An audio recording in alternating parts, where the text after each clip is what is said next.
All right, good afternoon, everybody. Good evening. My name is Jeff Beal. I'm the superintendent for Jackson Public Schools, and I'm going to start the meeting because this is our organizational meeting, so we've got some business to go through, but if I could, I'd like to call this meeting to order and invite everyone to stand and join me in the Pledge of Allegiance.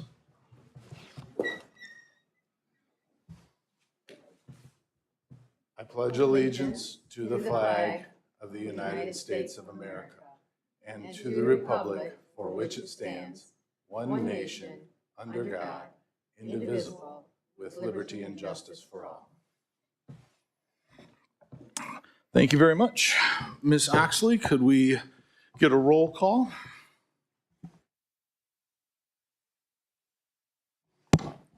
Present.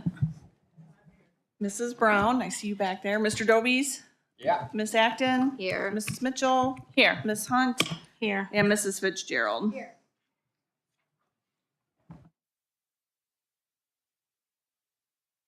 All right, I would look for a motion to approve the agenda as presented. Second. All right, I got Derek and Angela. Any discussion? All right, all those in favor? Aye. Aye. Aye. All right, motion passes. All right, next up is the election of officers, and as soon as we get this next bit done, I can pass over the microphone. I am looking for a nomination for the office of President of the Jackson Public Schools Board of Education for the... Like to nominate Pam Fitzgerald. I have a nomination for Pam Fitzgerald. Libby Brown. I have a nomination for Libby Brown. Okay. Any other nominations? All right, nominations are closed, and if I could have a roll call for this, I would appreciate it. So for Pam Fitzgerald, Keisha? Libby Brown. I understand. Libby? Myself. All right. Mr. Dobies? Pam. Ms. Actendahl? Pam. Ms. Mitchell? Pam. Ms. Hunt? Pam. And Ms. Fitzgerald? Okay. All right, so at this point, Pam Fitzgerald, by a vote of 5-2, will be the president of the school board for the coming year. Ms. Fitzgerald, I think we are on to you, and you get to call for nominations for the vice president. I'll do them all together. Shalonda Hunt. Libby Brown.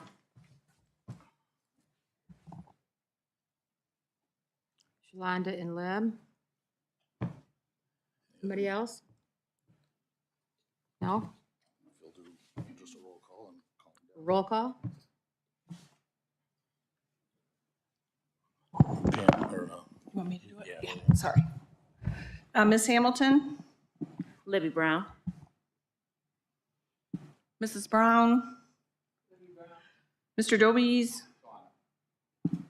Marilyn Acton? Shalonda. Mrs. Mitchell? Shalonda. Miss Hunt? Myself. And Mrs. Fitzgerald. You get the Mrs. vote. Fitzgerald? Shalonda. Okay. 5-2. Okay, how about secretary? Any nominations for secretary? Libby? Any others for secretary?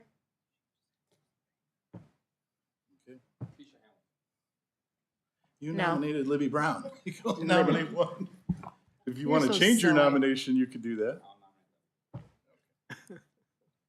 You know, wise guy tonight, huh? Okay, Yeah, you can just call the vote if there's only one. okay. All those in favor? All those in favor? Aye. Aye. Opposed? Okay, secretary is Libby Brown. Treasurer. And now we have a treasurer, I'll nominate Marilyn. Marilyn. Anybody else? No? Okay, all in favor? Aye. Aye. Opposed? No. Pardon me? I'm opposed. Oh, okay. 6-1. Okay. How about a parliamentarian? Wait, I don't have that on the sheet. So if I can get everybody to stand, I'll give you the oath of office. We'll get you sworn in and do our part.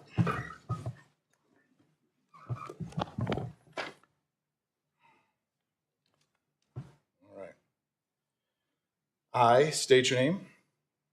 I, Pam Fitzgerald, Do solemnly swear or affirm do solemnly swear or affirm that I will abide by the bylaws, that I will abide by the bylaws, rules, and regulations of this board, rules, and regulations of this board, and shall faithfully discharge the duties and shall faithfully discharge the duties of my office. Name your office.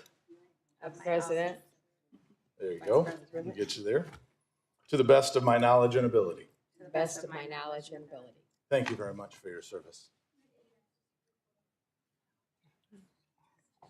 Chris, why don't you guys where do you want?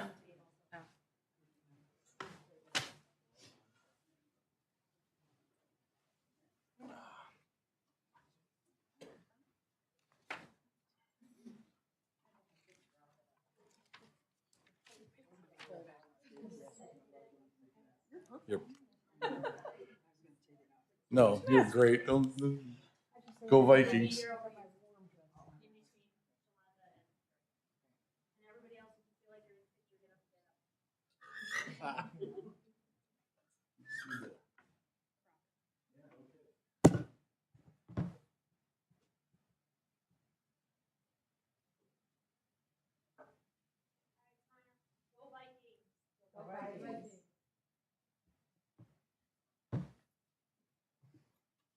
Didn't want to get even with him this year, Marilyn? Thought you just. I remember the entertainment from a year ago.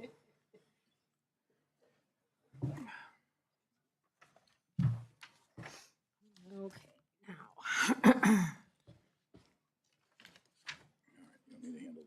Superintendents? Oh, where's it? Organizational resolutions. Yeah, go ahead. All right, I'm going to call for a motion to approve the organizational resolutions as presented. So moved. I got motion by Derek, second by Libby. Is there any discussion? And I say this because I know that in here are conversations around meeting dates, and I know that there has been a conversation around meeting dates and times.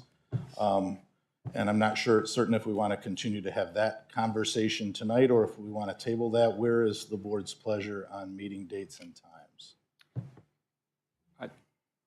I would entertain a discussion. So we have a motion and a second, and so we want to discuss meeting dates and times. Currently, we meet at the third Tuesday at 5:30. This meeting has historically been this way for the last several years, although prior to it was at 5:45, and I know at least one board member has expressed a concern to potentially move it to 6 p.m. simply to allow for end of the day and travel time from work. So I know that that's a part of a conversation that sits out there. And then I've had two board members express concerns about potentially moving it from Tuesday to another day of the week, either Monday or Wednesday, or potentially keeping it on Tuesday and moving it to another week of the month. So I don't know if, Ms. Hunt, you wanted to have a discussion, if you want to open this up and potentially throw something out there, or if anybody else wants to throw something out there. We've met on Mondays before. Second Monday was a popular time a long time ago. We met at 5:45, as I said, as opposed to 5:30. So it's really at the discretion of the board when we meet. But I know that there are at least 3 board members right now that have some conflict with our current schedule.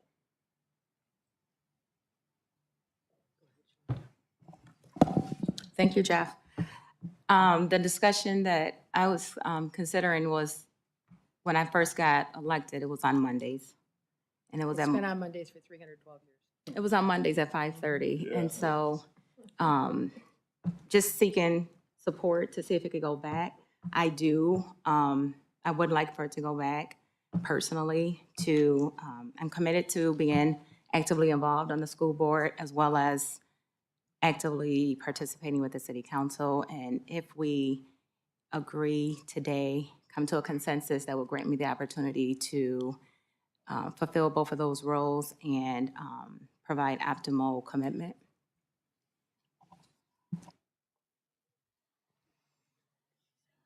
Pam? I also have I teach at JC, teach writing at JC, and every year, or every semester, our schedule changes to accommodate the number of students and how many sections they need and things like that. I just got my schedule and I work Tuesdays and Wednesdays from 9 to 6. So as I did last year, in order to get here for a Tuesday meeting, I mean, obviously I lose money, but I also have students who need to be covered. And I would just prefer not to do Wednesday or Tuesday or Wednesday.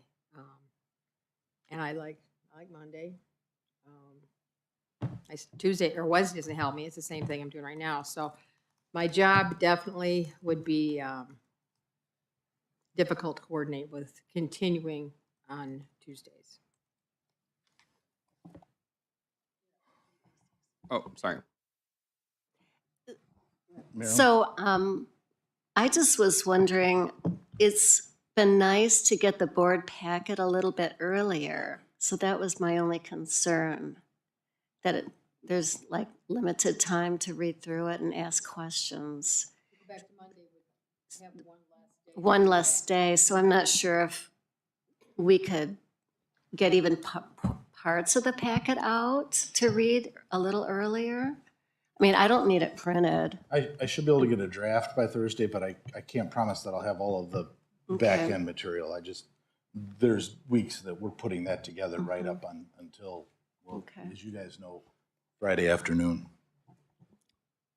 Yeah, that was my only concern. Thank you.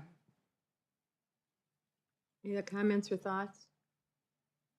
Any other discussion?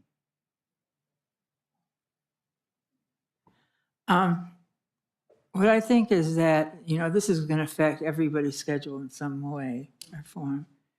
So that's why I thought we should keep it the same, since we had always planned, on it being the third Tuesday, right, of the month. And that's the way, so I think we should keep it the same, since we've all made our schedules like at the beginning of the year for that. I think it should be the same. There's other alternatives, I know, moving it to a different day, moving it to a later time to start. But I think that the best alternative would be to keep it like it is. Yeah, more. No, I'm done. So, I in this conversation, I prioritize the work that I do at this board meeting for the district.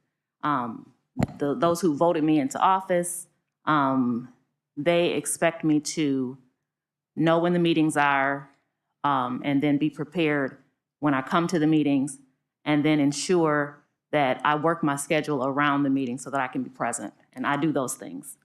I travel a lot for my job, and a lot of my travel is done in advance of the current year. So currently, with the conversation around changing this day, that will not work for my schedule.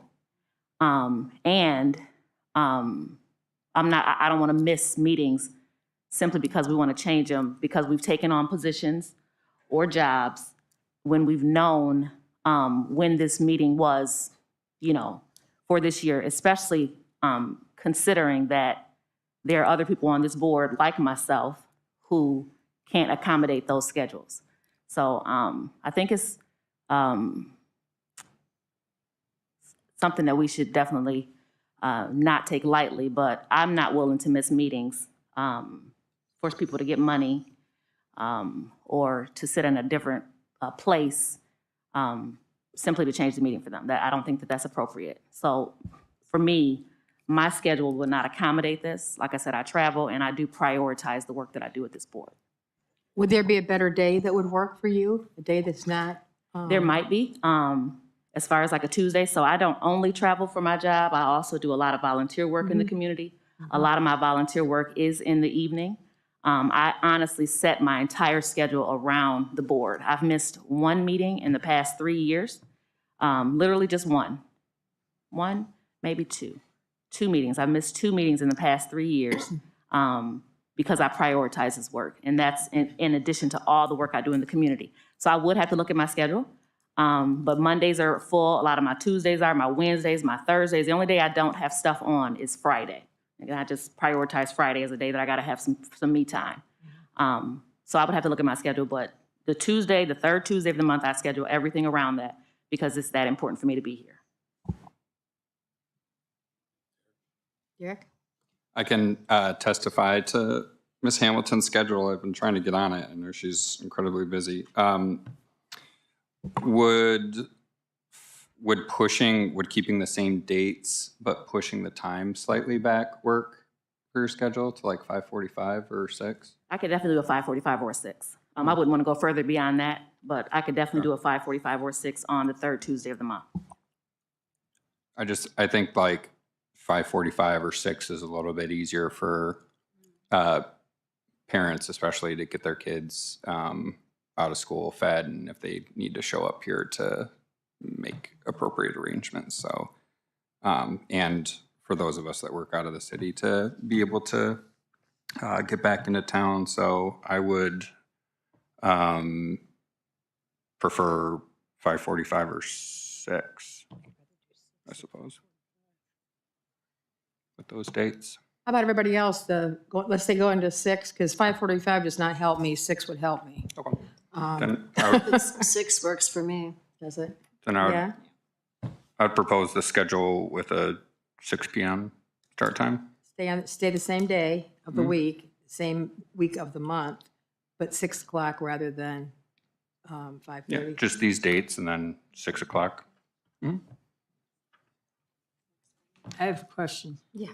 Shalonda, isn't it true that the city council just meets two Tuesdays out of the month? Or maybe even one, I think, in the summertime. Currently, they meet the 2nd and the 4th Tuesday. There are some conflicts coming up that I am aware of, but typically the city council meets on the 2nd Tuesday and the 4th Tuesday. So the third Tuesday would be okay for you then? I made a request to see if we could schedule the meeting till Monday. Currently, just so everybody's aware, currently I believe, according, Michelle's been my champion on this as we've looked at it, and it looks like there is a conflict potentially March 19th and then April 16th. And so I don't know if the board wants to entertain potentially leaving everything the same and looking at March and April. We don't have to necessarily do that tonight. We could, again, address that at future dates.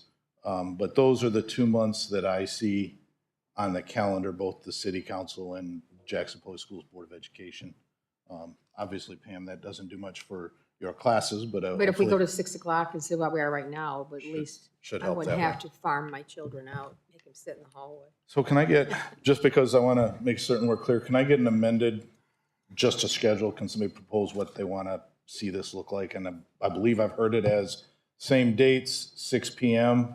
And that would be a change to the existing motion. So moved. Motion by Derek Dobies, support by Libby. Okay. Any other discussion? All right. Can I get a vote, please, on the organizational resolutions? Hold on, all of them or just that one, A? It's all bundled under together. The legal advertisements is the same. It's MLive and the Jackson Blazer. The names of our committees is Yep. the same. So F is, I didn't realize we were going to do them all in one, but I would need to pull F out because I have some discussion on F. Now would be the time to have that conversation. And I have questions about D also. Okay, please ask. Questions on D? Yep. So can you just explain the difference, like the Jackson Lunch Rotary Corporate? I understand Michigan Association of School Boards, but help me understand the nonprofit network, what we do with them, and then the Rotary Lunch Corporate. I'm trying to understand why we have memberships with these folks.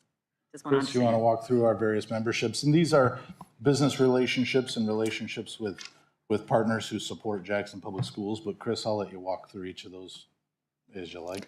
Sure. So the Jackson Rotary is an organization we belong to for a long time. We do go once a month to their meetings. They also are supporters of us by allowing us to be speakers at their meetings.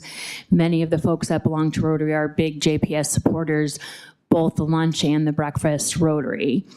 As far as the nonprofit network, we have used their services in many ways. They've come and done some speaking for us. Katina Kane did some work for us.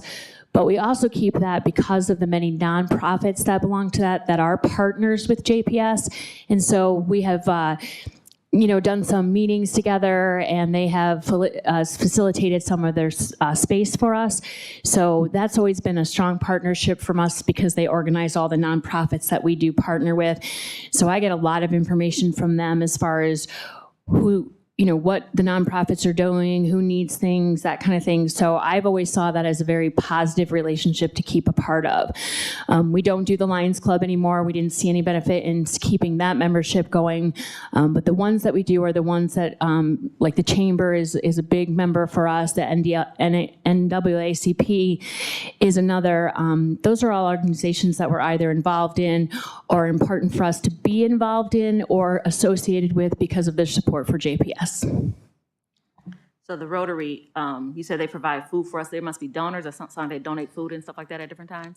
No, the Rotary has donated bicycles for our kindergarten roundups. They also allow us to speak at their luncheons for things that are going on in JPS. And so vitally important is when we're trying to pass, when we were doing the bond, we have this rec millage coming up. So Jeff will be at the Rotary talking about that. A lot of times if we have any initiatives going on in JPS, that's one of the best places that we can join and talk to. And we've seen a lot of change in the Rotary over the last couple of years that has made them more viable in the community to be part of. So I do believe in that partnership a lot. Thank you. Questions about F now? Yes, please. Actually, no questions. I would like to just vote separately on this than the rest of them. So we just have to pull F out so we can vote on that separate. We can do that as well. We'll pull F, and I'm just going to shove that right into the very next action item. So what I have, just to make certain that we are good, is we are in the organizational meet. I am looking for, I'm going to say this just one more time, and I apologize. So Madam Chair, I'll make a motion to approve the resolution with item A amended to 6 p.m. with those dates caps with the removal of item F for separate consideration. Perfect. Thank you. Derek's on it. Can I get a second? Second, Libby? All right. Any further discussion? Did we, I just asked for clarification on the two dates that we said we'll address that further down the road? Yeah, I think we'd probably be best to address those individually. Okay, thank you.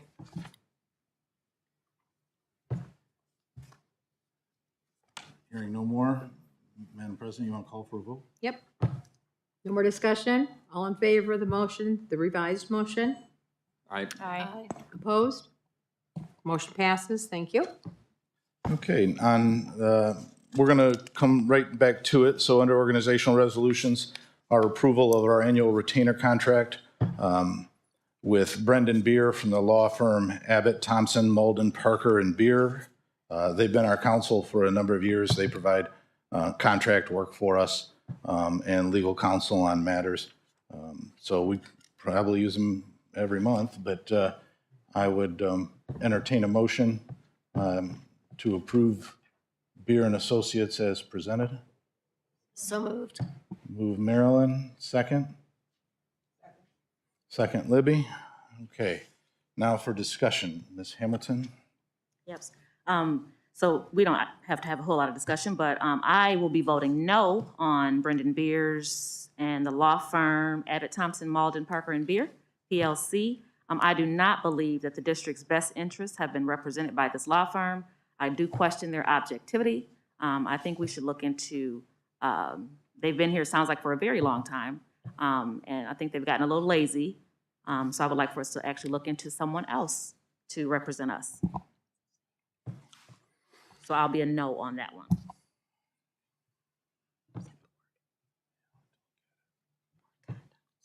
Okay. Any other discussion? And we do use other law firms for a variety of different things. In fact, I've been working with Thrun Law Firm on some policy work, so look for some updates from that. But Brendan Beer is our retainer client who, again, we are a retainer client of his, and rather, he's our primary bargaining for contracts. So he's the guy that we use for that. Is there any other discussion? Just for the community, how long has Brendan Beer? My entire tenure, Your and entire Bill Abbott was prior to Brendan coming on. So we've used this firm. Yeah, oh, and Bob Grover prior to that. So I apologize. There's some history here with this firm that predates me. So I can only speak to my tenure here since 2014 has been Brendan, but again, Bill Abbott prior to that and Bob Grover prior to that. So quite a while. Thank you. How long were you planning on having Brendan Beer be our representative? I've been pleased with his service. It would be my recommendation as a superintendent that we continue to use Brendan's services. For how long? Did you have any? This contract is only, we're only really discussing for 24, but unless, you know, the law firm provided us some, something less than adequate service, I would probably continue to move forward with them, as long as they're doing the job. If we can support a local, I prefer to do that. Okay. The other thing about staying with this law firm, if anybody's ever had an attorney for a long time, that attorney retired and you have to go to a new one, they have so much to catch up in the history of whatever it is you're dealing with, that unless we have a glaring, problem with that law firm, it would be time-wise and financially wise to stay with them unless I say there's a problem, which would be dealt with, of course, at that time. Anybody else? I think we have a motion and a second. Okay. Call for- Is this,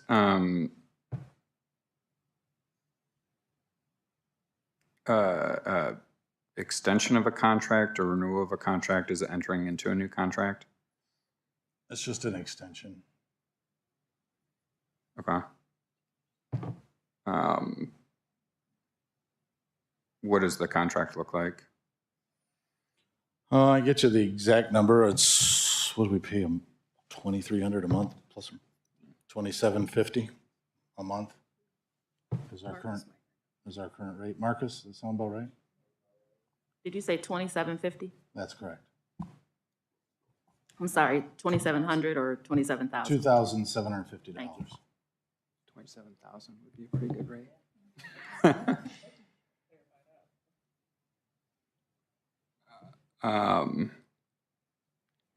I mean, I would prefer if we're voting to, if this is a board function pursuant to our policy, to be able to at least review the contract. So I guess I would move to postpone this to the February 20th meeting.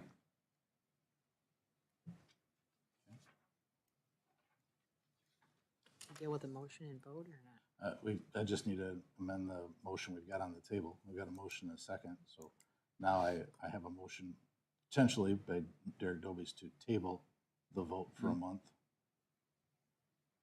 I have a motion to put it on for a month.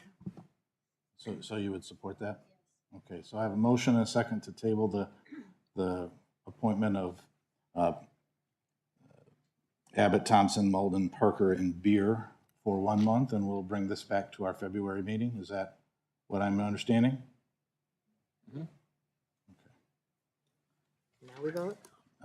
Right now, I just need a vote to table it, and we'll move on. That's what we've got. I got a motion by Mr. Dobies and a second by Marilyn. You got that? All in favor? I, Opposed? Aye. All right, 6-1. 1.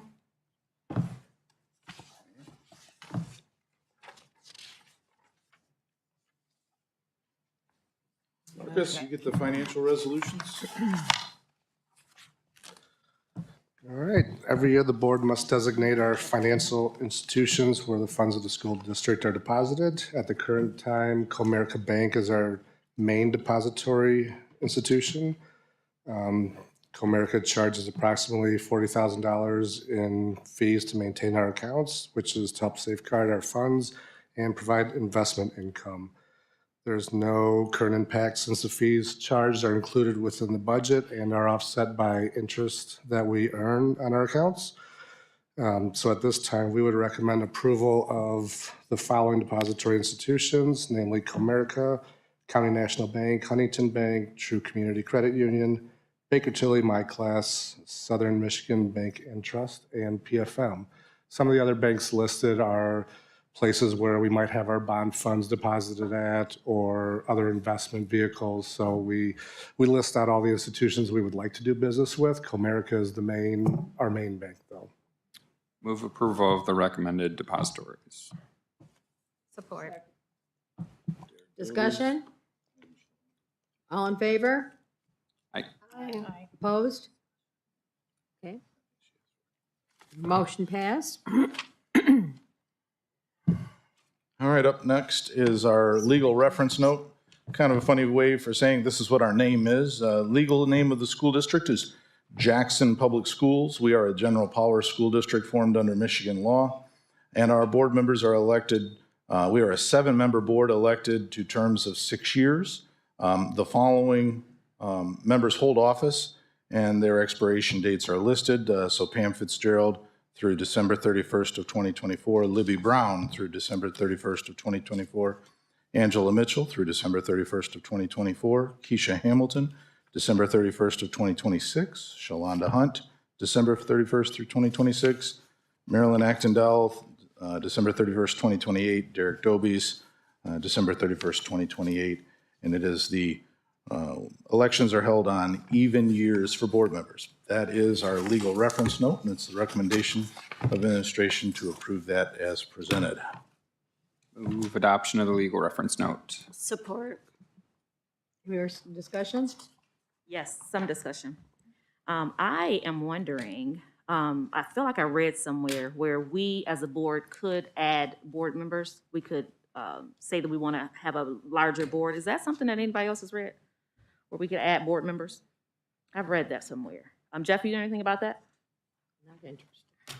I can't say that I do. I can certainly do research on it, but I would not surprise me if that is the potential or possibility. I would love for us to look into that and maybe add 2 more board members. And maybe it's not something we do this year, but I would love to make our board a little bit bigger. So anyways, that's just a discussion I want to have. So I'll make certain I understand. Are you comfortable adopting the legal reference note for this current year, 2024? And then, Yes. Okay. And then we can, you and I'll do a little research for you and get you that answer. It's in our policy, 141. So I would imagine that we would just amend that, but there could be state law that is limiting based on size. Yeah, I thought I read it somewhere. I knew I read it somewhere. Discussion? I'd like to amend Maryland's expiration date to 2024.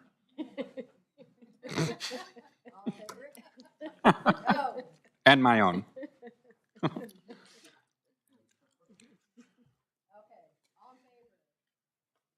Aye. All right. Opposed?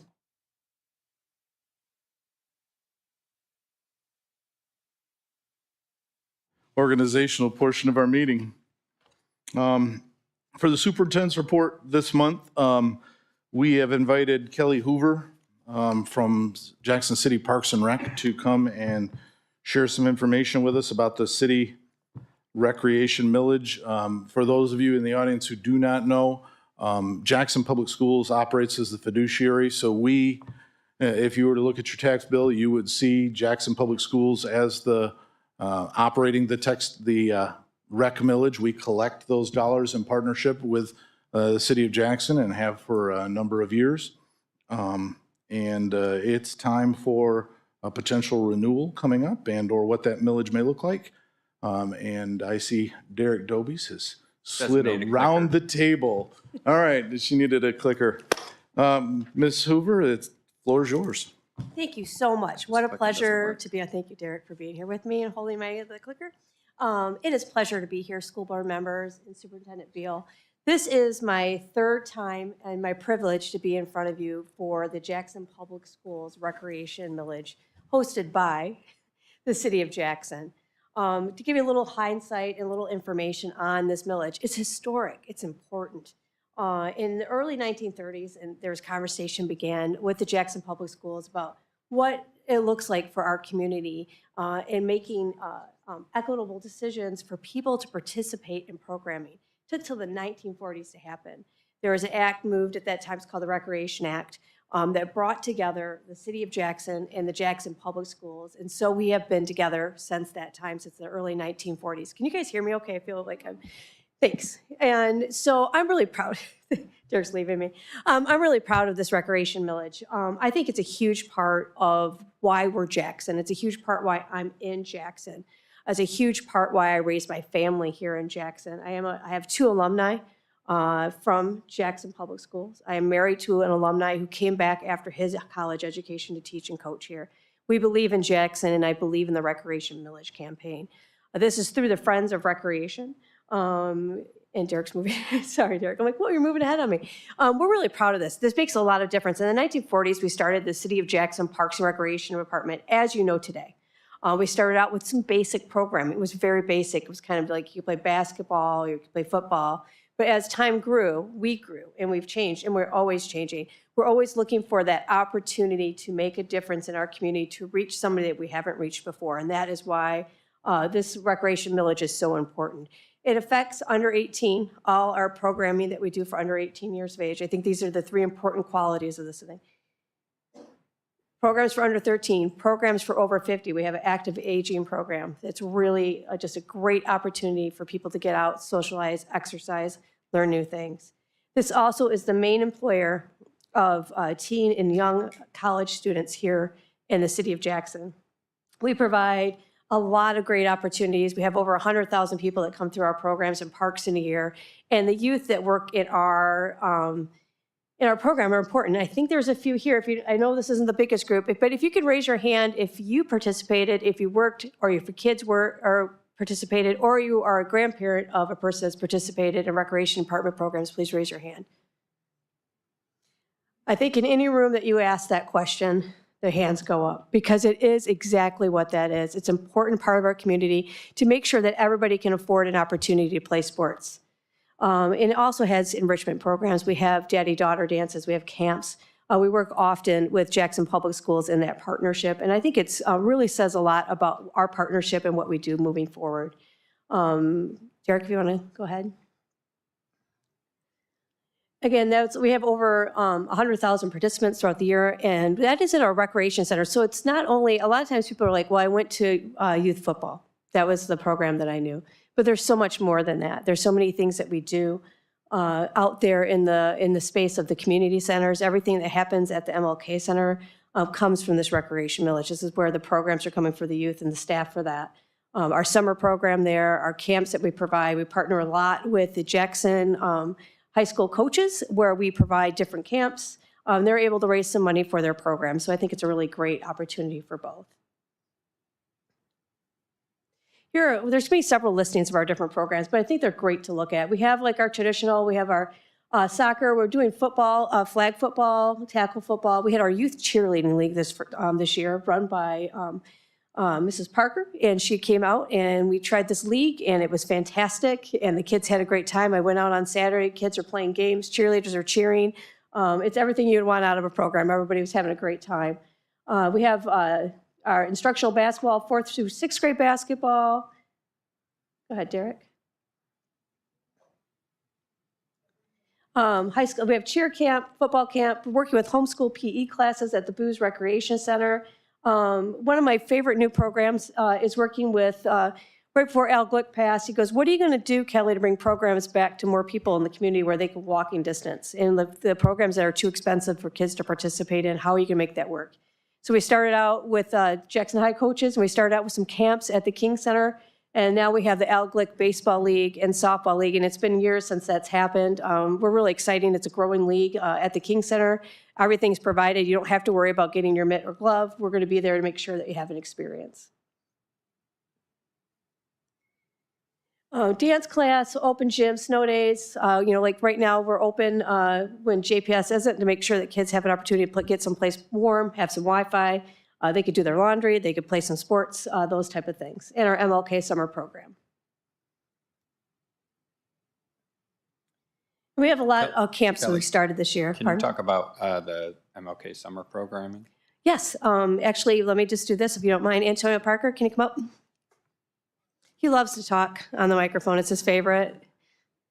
I did not tell him he was talking, but I think he's a great representative to share what happens at the MLK Center. Come on up. Good evening. So the MLK Summer Program has been in place for over 25 years. It was started by John Willis in the late 90s, I believe. And we've continued on with that program here. And we have roughly, in a given year, we have between 200 to 300 kids every given year. And that program is free for kids. It's a day camp, it's a drive-in day camp. And we do it for 6 weeks. We take roughly 9 field trips a year. And we feed the kids every day. But kids mostly come to see people that look like us, to want to see a future, right? And just so it's just not a center just to come and play. It's also a place to come see a future. And so the King Center program and the summer program, to me, is dear to my heart. And so it's probably one of the most important programs that we do at the King Center. And Jones, how many people do you employ, like kids do you employ through that?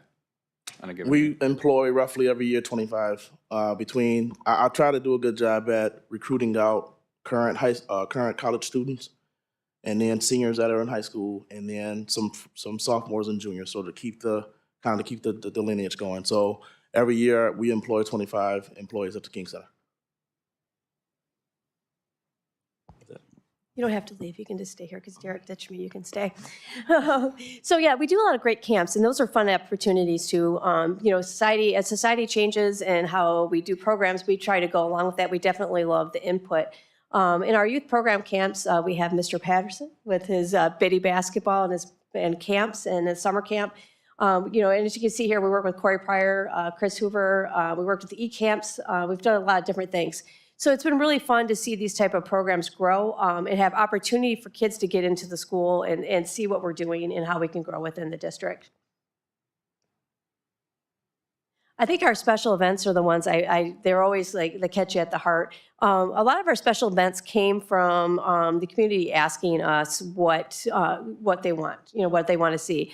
As part of the city recreation, what we have to do for the state of Michigan is fill out a 5-year plan. We currently, it was going to be on the city council agenda tonight for approval. It'll be moving to the next meeting. We do a 5-year master plan every 5 years. It's required by the state of Michigan. We do a survey, we do public comment. We put out for public comment for 30 days. We ask for a great deal of public comment in this. And this is a way for people to tell us what they're looking for from their park district, from the recreational program offerings, what type of recreational facilities they want to see. So that also is a huge guidance kind of factor for us to see what we're doing. And also trends. Much of our big trends this year were pickleball camp for youth, and also getting out onto our disc golf at Ellis Sharp Park was a big camp because people haven't had that opportunity to learn the sport and want to participate but don't know how to yet. And I think that just allowing availability and access is the key to that. Our active aging program, this is a fun program. They do a lot of great things. We're working on a lot of different levels. It's not just, playing cards and, doing some chair exercise. We're kayaking, we're pickleballing, we're traveling, we're line dancing, we're learning Tai Chi. It's constantly ever growing. We partner a lot in that. A lot of our programs, we partner to make sure that we get exposure. At the King Center, for example, I forgot to mention, we partner with the Jackson School of the Arts for dance class. We've partner with the JSO for music classes. So we're always trying to think of ways, and we meet constantly to make sure that we're hitting everybody's needs, because not everybody plays sports and not everybody's interested in certain things. So we want to make sure that we're offering for everybody that wants to participate. And a part of that, it's through our feedback from our programs and working together as a staff to make sure that any of the information, whether it's a complaint about how something was run to an idea that we really double check that, we debrief on it, we talk about it, and see what we can do in the future. And again, employment. There are people bringing their grandkids to our programs that grew up doing the program, that worked in our program. It's one of the greatest joys I've had probably in my job, is to watch this youth grow up in our community, come back and want to work, and then come back and bring their kids and want to be a part of Jackson. And I think that's our main goal in our community, is bring people back. We partner with other people to bring in some of that enjoyment and different opportunities from Grow Jackson. We have the gymnastics staff. We have tennis instructors. We have all sorts of things that go on throughout the year. We have soccer referees. We have football scorekeepers and the basketball. So there's all sorts of things at all sorts of levels. And what I think is great for youth is an opportunity to get exposure and employment, to create that employment background. We work all the time. I think some of my staff is still back here. We're always doing recommendations, and we're always working with staff on how to ask for a reference, how to put your resume together. So we're definitely having these kind of crucial conversation with the high schoolers. And what's great, I felt with the high schoolers, is you could work on every Saturday on soccer, and you can make some money doing the soccer refereeing, and then you have enough in your pocket for what you want to do, but it's not taking up all your time if you're involved in school or after curricular activities. So we've had a great opportunity with that, and a lot of great people come through our programs. To support this millage, I could talk about Parks and Recreation probably too long, because we're here because it's our passion. It happens to be a great career, but it's our passion also. It's promoting healthy lifestyles. It's meeting someone that you haven't met before from the other side of town. It's meeting, having safe equipment. It's equipment supplies, adding new programming. I think the exposure to meet people is the most important thing that we can do, and it's a crucial thing to happen, because people need to meet other people, and I think that's exactly what it does. You're going to get on a soccer team. You're not necessarily going to know the other 10 people on your team, and then all of a sudden you have all sorts of friends, and you had no idea that you had. And I think that's one of my favorite parts about that, is our events and our programs bring people together to work together. One of our important things is making sure that we provide at a nominal fee, or allowing a scholarship, or we've had different scholarships come in to help us also to provide football, for example, is free registration.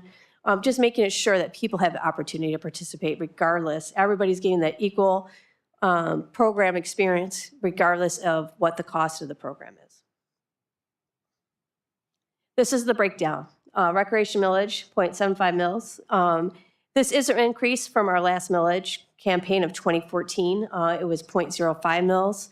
This isn't much different than anything else that you're probably seeing out there. This is about inflation. This is about really making sure that we're paying the youth that work for us a rate that is good, that can help them, that can, it will also keep kids coming back to us every year to make it more attractive for them to stay.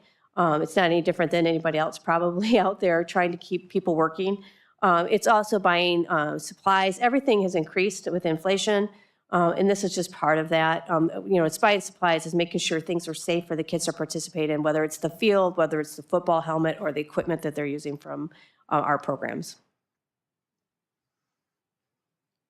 And a big thank you to JPS. There's some waves. I think that's Jeremy's basketball camp this summer, possibly, waving away. And then go ahead to the next one, Derek, please. August 6th, that's our date. That's what we're hoping to do. With your possible approval and consideration today, if approved later on in the agenda, we will be able to go to City Council. ask for their approval to move forward, and then we will officially form as the Friends of Recreation, which has been in place since 1940, to get moving on this and have quite a year ahead of us. And so we're pretty excited about what's next. Again, this is my third run. I wouldn't be here if you know me. Some of you do. I wouldn't be here if I didn't believe in it, and I 110% believe in what we're doing. We've been good stewards. We will be good stewards. We will make that difference in our community. Derek, if you don't mind, please. I think there's one more slide. And these are some of the people that have joined the Friends of Recreation, and we're hoping that there's a lot more that will join us once we're like official in what we're doing. So that is my presentation for today. I know I probably overtalked, and I apologize about that. But if there's any questions I can help answer, please let me know. I have a question. Yes. It sounds like something different is going on. What's Friends of Recreation versus what's already been? Is there something different that we're? That's a great question, and thank you for asking that. Because the city can't run, I can't run as Kelly, the Parks and Recreation Director. It has to be run by a committee. So the Friends, I'm sorry I didn't explain that. I had to add that to my presentation. The Friends of Recreation is the committee that runs the ballot proposal. And that's why there's chairs and co-chairs. I'm sorry? Yeah, formed to help support that. So this for me is after today is as like Kelly in the sense of like, I'm going to go out on my off time and do all this work to help do that. It can't be part of my job. So Friends of Recreation is formed with everybody. We've had a great partnership with people from JPS beyond that, city citizens, and that we run that ballot proposal as the Friends of Recreation. So help me understand what the change was, because it sounds like the city's been doing this, but now we need a new group for some reason. What? No, it's been the same group since 1940. It's the Friends of Recreation. Yeah.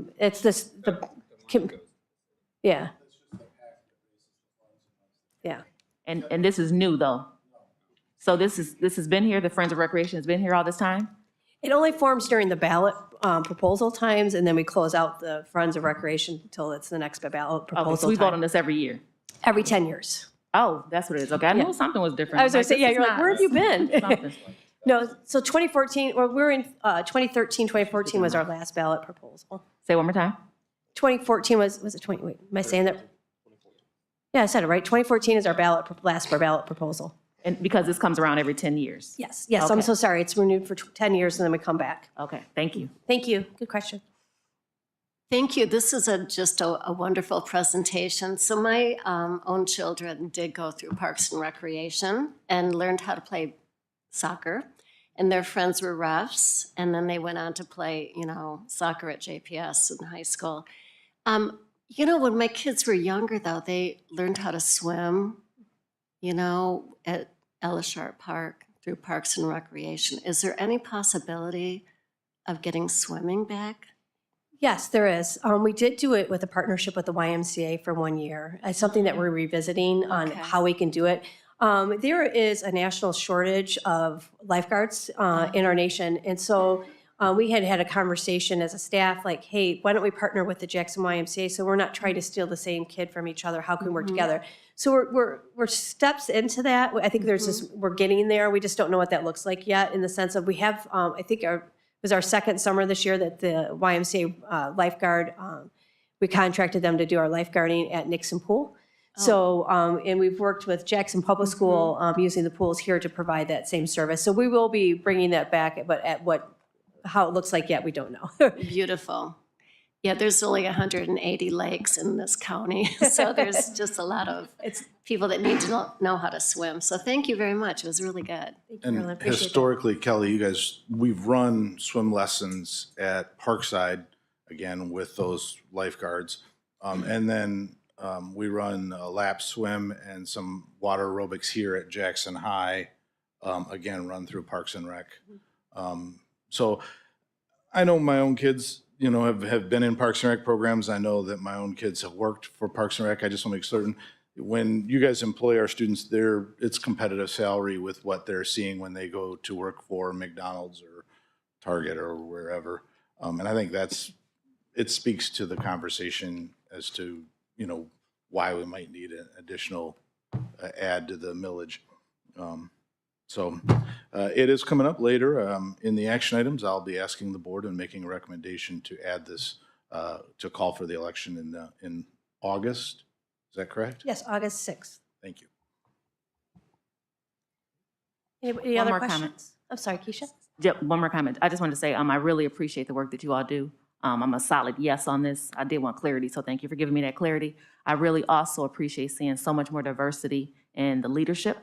Those people like Coach Koya and different ones who are, over the last few years, I've appreciated seeing more of them. So thank you for making that a focus, and I hope to see that continue.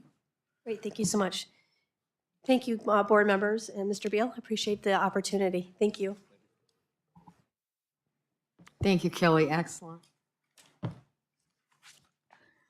All right, and if I could ask for a little bit of audience participation in this next line item.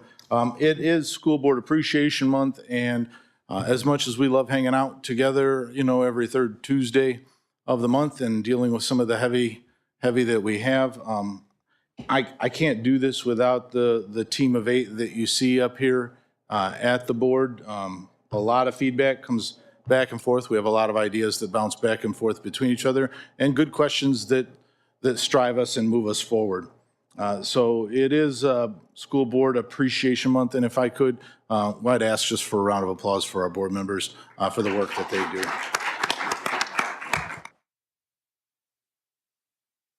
All right, and you guys should have all received a gift, a cooler, some JPS swag. So thank you again very much on behalf of Jackson Public Schools and the administrative team. We certainly appreciate you. That concludes the superintendent's report for the month of January. Move on to the consent agenda. I like a motion to just approve the consent agenda. So moved. Marilyn and Second? Libby. Marilyn and Libby. Okay. Any discussion on the consent agenda? Yes, some discussion. Ms. Hamilton? Or Ms. yes. Hunt, I'm sorry. Ms. Hamilton. Ms. Hamilton, yeah. Okay. Some discussion. We received a email today from a former teacher that just continues to highlight the necessity of having exit interviews done by third parties. And I just wanted to bring it up at this time because we are on the consent agenda, and in the consent agenda is our human resources space. But again, I'm gonna keep plugging that we need to have third-party exit interviewers so we can actually have them getting done, and so that the information that's being shared in them is actually accurate and true. That's my comment for that section. Thank you. Any other comments, discussion? Okay, entertain a motion for approval. Let's go ahead I and think we've vote. got a motion. We did, yeah. Just need a vote. We just need a vote. All in favor? Aye. Opposed? Thank you. Motion passes. And at this point, we go on to the citizens requesting to address the board. We have 2 tonight. The first one is Scott Daniel, followed by William Hastings.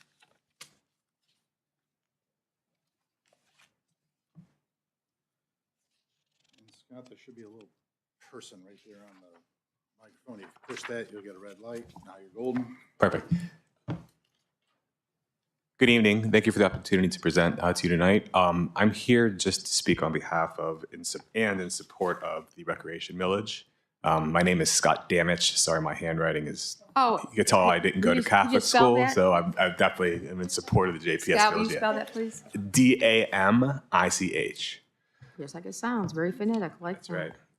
So I wanted to make 2 overall points tonight. And first is to thank you all for the courage to, in an era when increasing taxes is frowned upon, that you even considering going another additional 0.25%. As a resident, I very much appreciate that. The second is, you might have recognized when Ms. Hoover asked who has relatives or anyone who's been through the recreation department. My hand was not one that went up.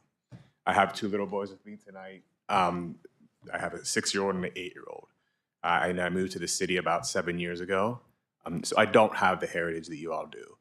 But what I did recognize when I came here was the strong base of a history of your care for two things that I know myself that I found important, and that's education and physical fitness. And this right here solidifies my choice to move down here at that time and bring my at that point my one boy and now a second child down from Lansing to Jackson. And it's also be a reason that we won't leave, because even if this doesn't pass, there's still a willingness on our policymakers to at least consider it, at least make it better for our children. This is one of the best ways to do that, to make sure that people that need the money have the money to make these decisions, have the money to do so. You spoke about a shortage of perhaps shortage of people. What was it called? Lifeguards.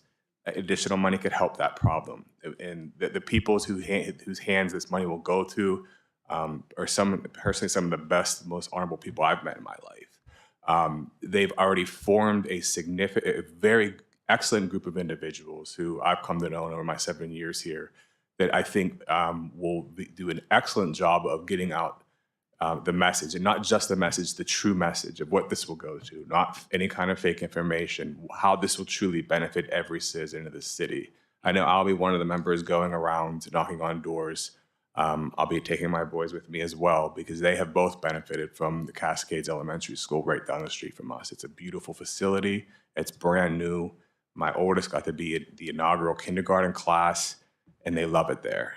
And you speak of diversity, it is excellent for them. It's something I didn't have growing up, and they need it.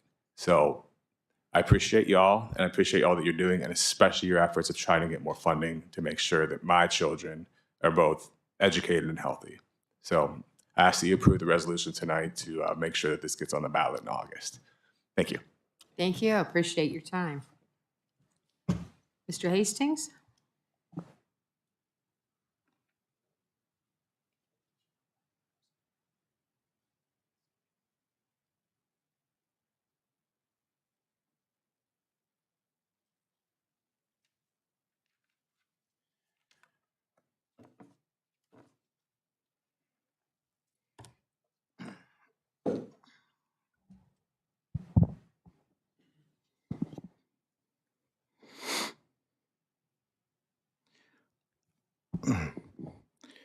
So I have a few remarks tonight, a short remark and a longer remark. The longer remark, I think, is going to be the first in a series because it's about an exceedingly important topic.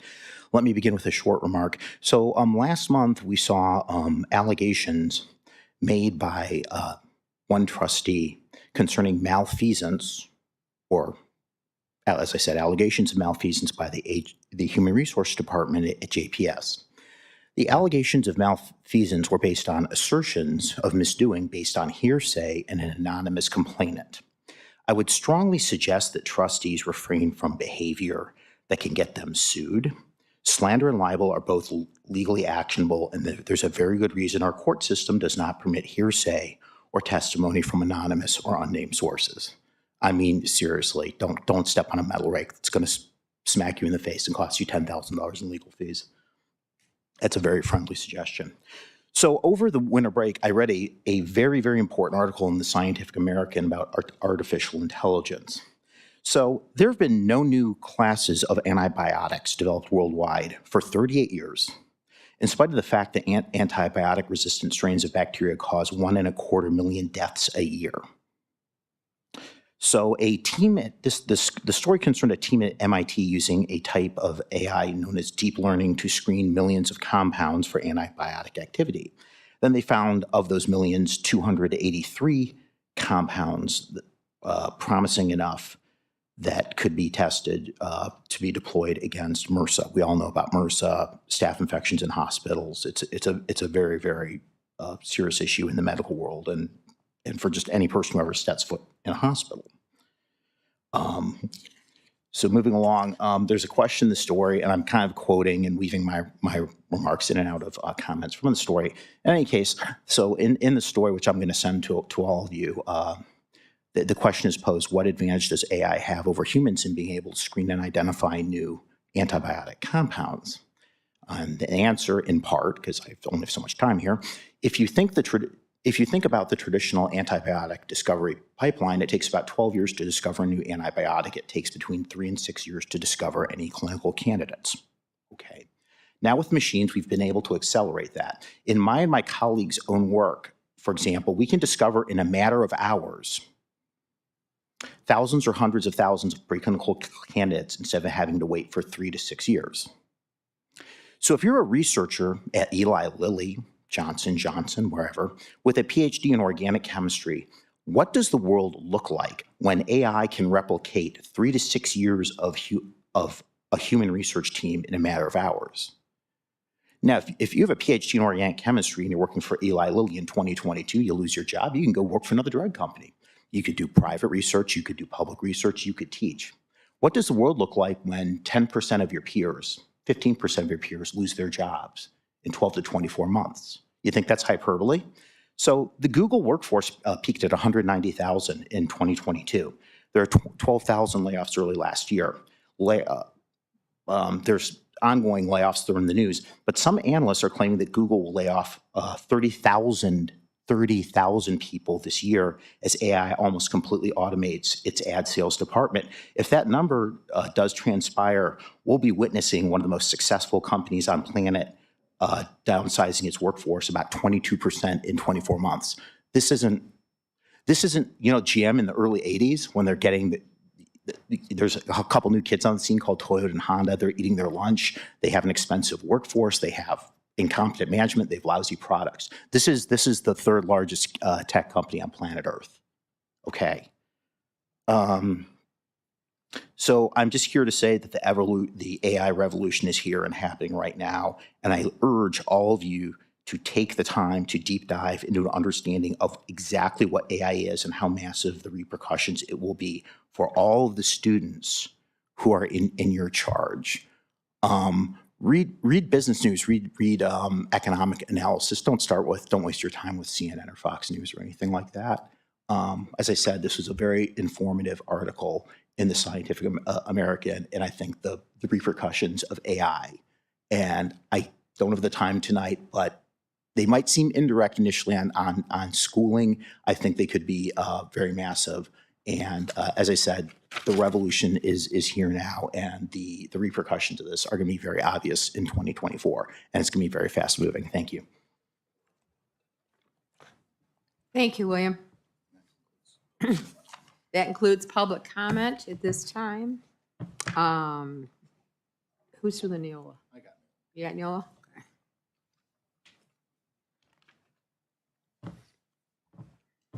All right, up next for discussion, item 222464, Neola special update, first reading. So there were several legal changes that happened in a flurry in 2023, and those laws are going to update or cause us to update some of our policies.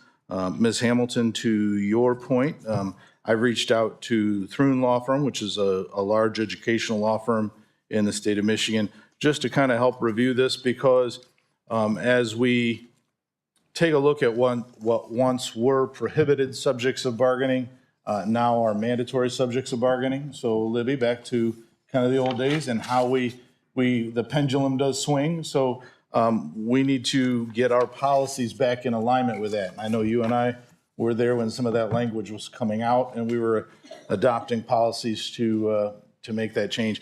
This is simply a first reading, and I'm anticipating that I'll send the board some updated information as I get it on these policies. So you should be able to go through it. On a note, and I want to make certain I'm going to get the right one, but on a note, we did talk about in one of our policies a practice that needs to change, and I own this one. So thank you very much to Marilyn Acton-Dahl and Keisha Hamilton for helping to point this out. The board has an obligation to review all probationary teacher evaluations every year. Typically, I handle this because I've been trained in our evaluation tool, and then the board would then oversee any non-renewals.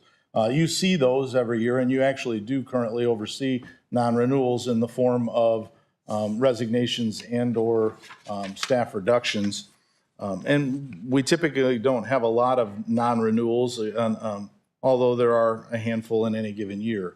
But the larger number, and when we use the word probationary for the folks in the audience who don't know, probationary is a status that happens for teachers prior to tenure. So when you are hired, your first, well, it was 5 years, and now it's rolled back with the new law to 4 years. Those first 4 years are probationary, and then you become tenured upon completing your 4th year. And so it's a time thing that gets triggered in the law. So probation in this term simply means a period of time prior to earning tenure under the Tenure Act. Look for that in June. I will provide you with a list of probationary teachers. Now, that's everyone that we've hired with less than 5 years experience. And then you'll be provided with their evaluation score. You guys will have a copy of the evaluation tool, but again, we're still going to be having conversations around the evaluation tool because that's going to be one of the mandatory subjects of bargaining that we'll be diving into here. So even to say today that I know what the evaluation tool is going to be tomorrow, or for next year, I don't know at this time, but that's something yet to be bargained. But I want to appreciate Ms. Hamilton, thank you very much, and Ms. Acton-Dowell for helping kind of point out some of that nuance in the language. So at this time, these policies are first reading, and I'll be bringing them back for adoption in the month of February.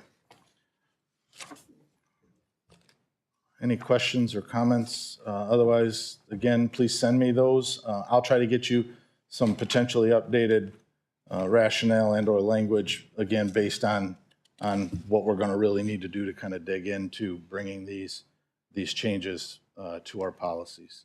Jeff, the things that are marked off here, are those changes Yeah, things if they're they're taking out? That's correct. Okay. Yeah. And what is the color? So green is added language, and then the mark-offs. So in your copies, in your notes, what you'll see are green for new language additions, and then you'll see the strike through for language that was old but is no longer compliant with the law. And again, I'm foreseeing some additional language coming in here. I'll make certain I get that to you. But this is our board policies, and they cover those para changes that occurred as we moved, again, Ms. Brown, as the pendulum has swung back from prohibited subjects of bargaining to mandatory subjects of bargaining. So. Another point of clarity that I think might be beneficial to the board is that most of these changes are legal. I mean, they're not anything that we can really touch, right? These are all, so I just wanted to point that out to the board that when we're looking through these, most of these have come down from the state. Is that correct? That's Okay, accurate. And you should see the MCL number attached to those policies. And I sat through the meeting, so I knew that, but I just wanted to clarify that for the community, really. Oh, you're perfect. Thank you very much. All right, I don't have anything Beal, else. To the extent that we can make, I know in some of these, it looks like there's a intent to take his or her and replace it with teachers or superintendent, but to the extent we can just make all these gender neutral. I think I caught one on staff discipline, but we can go back through those. If you see one that we missed, Michelle enters all of this stuff into our portal. So again, all of our policies are posted online on our website. So if you were to go under the Board of Education page, you'd see them. She takes all of this, once you've approved it, pushes it out there and publishes it on the portal. So we'll make certain if there's a nuance change like that, Mr. Dobies will certainly make certain we address that. All right. Okay, That's now all I the got on Neola. auditor's appointment, technology updates, Marcus? All right, well, we'll start with the auditor appointment first. A couple of months ago, the district sent out a request for proposal for auditing services. We were due for this, as the last time we had sent an RFP out for auditors was about 20 years ago. We sent it out to 4 firms and received 3 responses, so we were happy and pleased with that. We did review them all and evaluated them on their technical criteria contained in the RFP, which included past experience performance on comparable school districts, quality of the firm's personnel, experience with state and federal programs, and proposed staffing plans. Down in the middle, we have the average 3-year cost for each bidder that responded. Again, no impact to the budget, as we do include the auditor fees in our budget. And again, this is just for discussion tonight. In a month, in February, we'll come back after evaluating these and recommend that Maynard Castorizen be selected as our auditor on record for the next 3 fiscal years.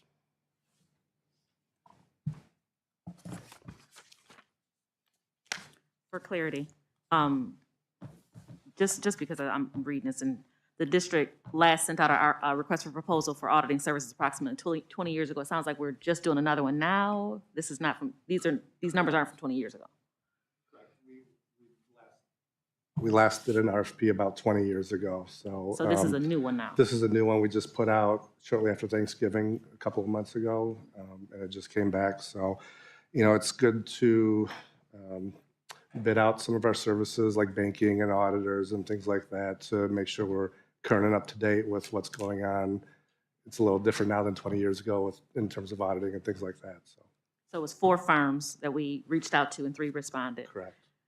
Thank you. Oh, one other question though. The 4 firms, and I don't know if they're even eligible or if they're out there, but are there any diverse firms that you reached out to with, you know, most of the folks on their teams are diverse? Is there any, or are all these, I don't know what they look like, but I'm wondering, any diverse people? So I know 3 of the 4 firms are greater regional / national firms that have a lot of depth and experience. I don't know exactly what their demographics are as far as their staff. We were looking more for years of experience, school districts they've audited, CPA certifications, things along those lines. Thank you. This might be for you or Jeff, but I remember we had a conversation around this, I feel like last year, where I indicated that I would like for us to be intentional about reaching out to diverse firms, and I thought we said we were going to do that.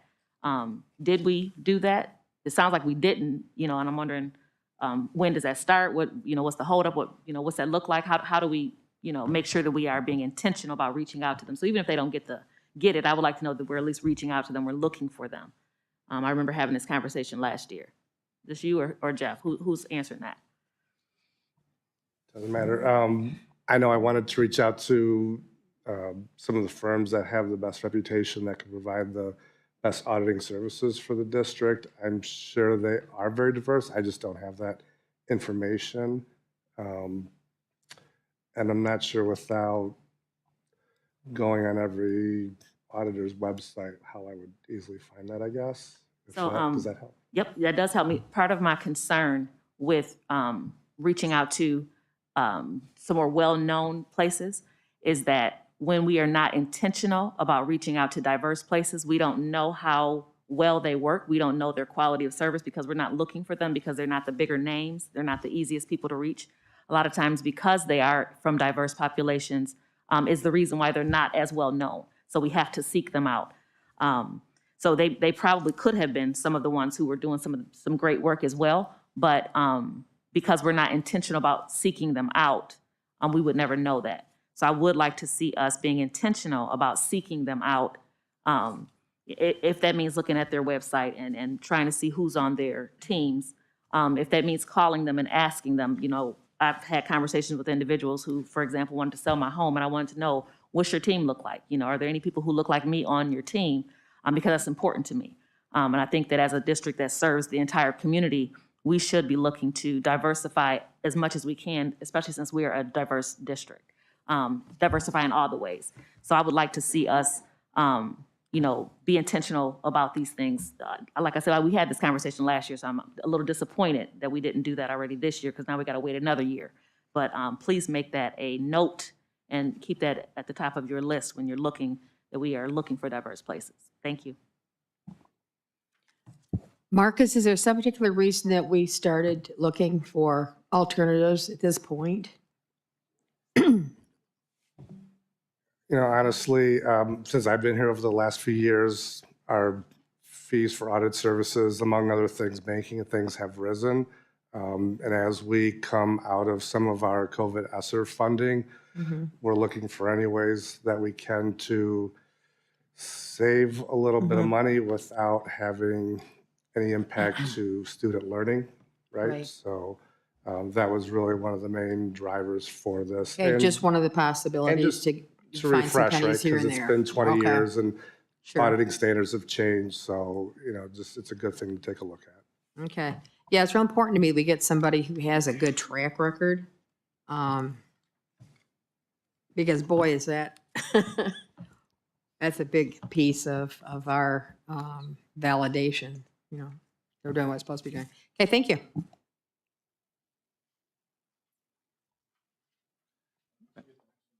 Madam Chair, just for discussion. I mean, I've worked with Riemann, I've worked with Maynor. I think in addition to this, when we either upon approval or at some point in the future, maybe having a policy where we have audit rotation. I mean, it seems like a good accounting practice to rotate auditors not less than or not more than every 5 years or so. Probably a great discussion for a finance committee meeting. Yeah. Yeah, and I think one of the reasons we didn't push this out earlier, and I can't speak to the last 20, I'll just speak to the bond. Because we were deep into the bond, I asked Marcus to hold off on Plant Moran just until we completed the bond work, simply because of their familiarity with that significant capital project outlay. So that's part of the reason it hasn't come before. It's not because Marcus hasn't brought it and said, we really would like to look at this. I think that was 2 years ago, we had that conversation, Marcus, and just said, look, and we have. So we've had our bond closeout, and that's what triggered the RFP. All right, so moving on to the technology updates. So a few months ago, the board decided to enter into a contract with All Covered to go through all of our technology and do a discovery phase in anticipation of potentially moving away from the ISD Technology Consortium. So as a result of their discovery period, All Covered has provided JPS with a list of necessary hardware and software that would need to be replaced primarily due to end of life or end of being able to be serviced by vendors, if you will. So these are technology upgrades that would be coming to the district anyways. We just found out about it a little sooner than we would have at this time. And again, this is for discussion. We'll be back again next month for approval. I know that's a large number out there. There's a lot of different things that go into it. There's a lot of switches, wireless access points. So all the little boxes in the ceiling that give us the internet, those will be coming to their end of life all at the same time, just from when we purchased them years ago. And they're not going to be supported anymore. Things like software to help with the migration process to All Covered if the board chooses to move away from the tech consortium and things like that, which is the bulk of that hardware software number that you see before you. And again, this is just a result of All Covered's discovery phase where they came on site. They went to every building facility. They looked in every classroom and every piece of technology that we have.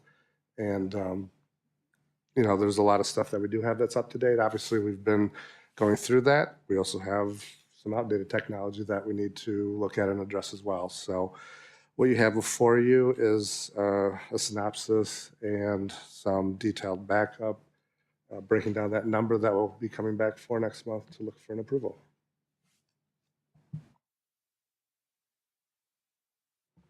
All right, again,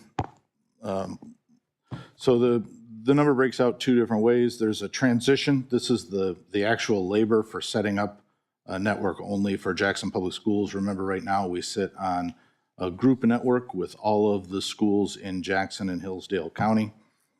This would provide Jackson Public Schools with our own network and our own control over technology moving forward. And one of the greatest driving concerns for us is that we have the ability to grow Jackson Public Schools into the future.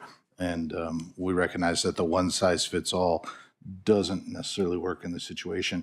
The hardware and software adds up to $734,000. A huge chunk of that is Cisco hardware. There's some servers that we will have to purchase.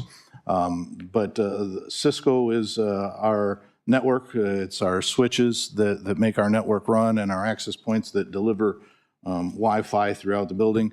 And Marcus is correct. The challenges is a large portion, a significant portion of those are out of date. They're no longer for sale. They're no longer supported. You can't even download the drivers to make the existing ones work. So it's going to happen one time or another that those are coming to us. One thing that's worth talking about is of that number, about $280,000 plus or minus, and Marcus will get you the exact number at Facilities and Finance and for next month. About $280,000 of that is able to be reimbursed back to the district through the federal E-rate program. And so most of the Cisco hardware that we're looking to purchase, we're going to be able to bill against E-rate, and we'll get that discount and roughly 80 cents on the dollar on those. So it's significant for us. But again, if you have questions on any of the product in here, Marcus can answer that. I can answer that. We'll hook you up with somebody from technology who can explain it more. We're really good when it comes to the devices in our students' hands. We update those. You see us come for laptops or Chromebooks and things like that all the time. This is the backbone, and it's unfortunately not nearly as pretty as laptops, but it's absolutely mission critical in order to make our network work. So. Okay, action items, we've got 2. And before I move on, I suppose, is there any discussion on this? Are we good for until next month? I just had a question. So this is like a one-time layout, right? And we just have to, pretty much, because we're just, the equipment's so old. And then I think that last month, Jeff, you were saying that it's pretty much, we're still spending about the same amount of money, though. We're going to actually spend a little bit less. Little less. Yeah, we went Okay. back and we hammered away. I'll get to that one in 2468 when we talk about our recurring monthly cost. Okay. Because we did go back and hammer away on all covered. They were, if you remember right, last month we were at 35,000, and I think right now we're down to about 28,000 a month. And Marcus did some math on this earlier for me earlier today, and I think it was about $550,000 a year versus 580. So it's comparable. Okay, thank you. Yep. All right, that's what I've got on the technology upgrades. You want to do action?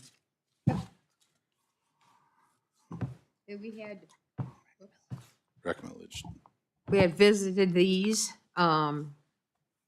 and we're doing the action item 232467, the resolution for recreation and millage ballot proposal. Move approval of the resolution as presented. Second. Any discussion on the rec millage? I will be abstaining due to conflict of interest. Okay, thank you. Okay, no discussion? All in favor? Aye. Opposed? Okay, thank you. One abstain. 601. Yep. And the next one, 232468, all covered proposal for managed IT support and services. Your motion to approve? Move approval of 3-year proposal as presented. Support. Support? Discussion? Okay, all in favor? One more question. One Oh, question yes. is, this is just explain this really quick, whoever, what this is again, one more time. Thank you. Okay, so there's 2 pieces to our technology conversion. in the discussion, so what's coming back for you next month is the labor to actually physically set up a new network and the hardware to support that network. This is the 3-year contract to have the services. So this is the contract to actually support that network. And so it's, again, a month ago, we were sitting at 35,000. I told you I wasn't quite ready with that. And so it is down to 28,000. There are, remember you asked the question a month ago, Ms. Hamilton, we right now are planning on 2 all-covered staff in addition to our JPS personnel. And we may yet grow some of our own JPS personnel. That, in fact, I would anticipate that we will. Those all-covered personnel are $8,800 per month, and we had budgeted potentially 2 of those for $17,600. So it is just a 3-year. The nice piece about this is all covered is committed to no escalator in this, so we will have this price for the full 3 years. And however we move forward, JPS will own its own network. So we won't have to go through a conversion to come off somebody else's network and recreate it. This is what it takes to recreate it now. And however we move forward, whatever company we select down the road, if all covered is somebody we stay with or somebody we transition to a new one, we would own all of that back end stuff. Thank you. Yep. Okay, more discussion? All in favor? Aye. Opposed? I'll abstain due to a conflict. Okay, 6-1, an abstention? 601, right? 601. Okay. Now, at this point, we have board comment section. Would anybody like to make a comment? Yes. Ms. Hamilton? Yes. So just to the community, really looking forward to the ending of this year. I know we're at the middle of it, but we're heading towards the end. It's cold, I'm glad we're taking some days off and hopefully folks are staying warm out there. To our teachers who are yet seeking board involvement at the schools, just know that I have not forgotten you all's request, and I am still trying to work through the barriers that have been placed in my way to get to you. But just know that I am still trying to get to you all. But yeah, I'm looking forward to the rest of this year, and I hope that it continues to go well for us. And hopefully we'll get more people out. I would love to see more of us attending these board meetings. We'd love to hear you. I'll speak for myself. I love to hear your voices, your perspectives, your thoughts, your ideas. And I think it's important sometimes if you come and say it to all of us too. So yeah, thank you. Lib, everything? I'd like to thank Kelly for her presentation. It was very informative, especially for me. Being a senior, I saw some things that I might be interested in. I guess I'm a senior and I'm not elderly yet, but I really appreciate that, Kelly. And I'll be voting yes for the millage.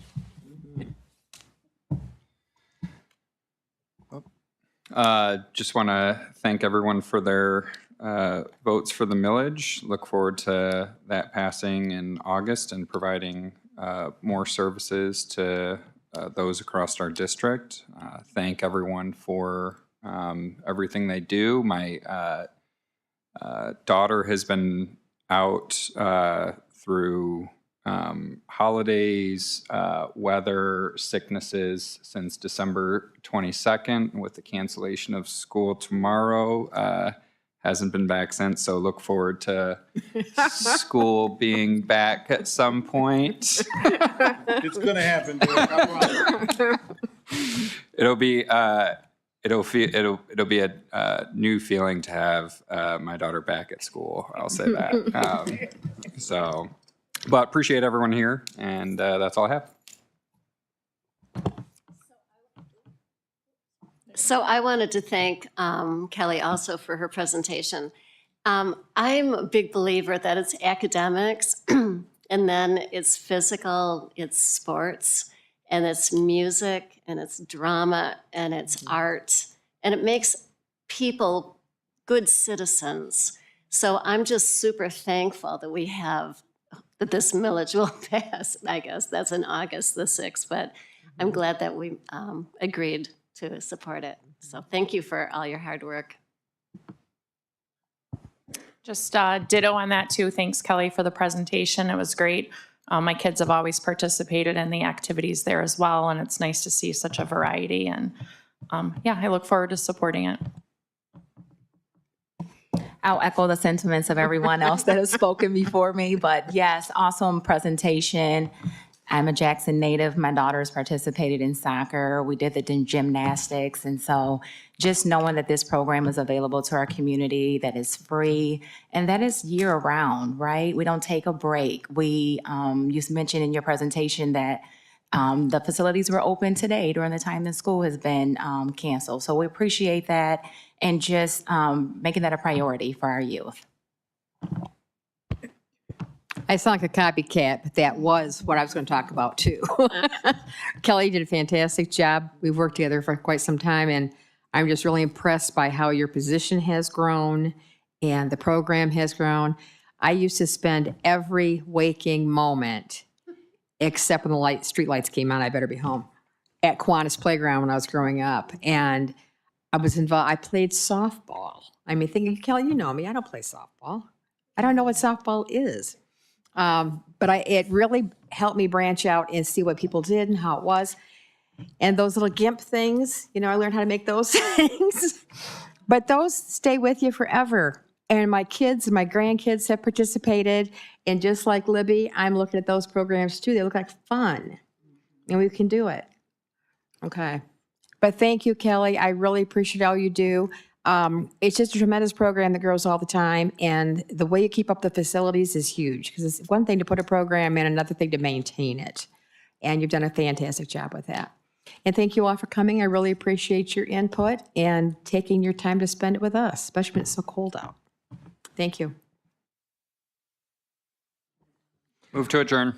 You got a new calendar. It's been moved and supported, actually. It's not debatable. Regular board meeting is February 20th.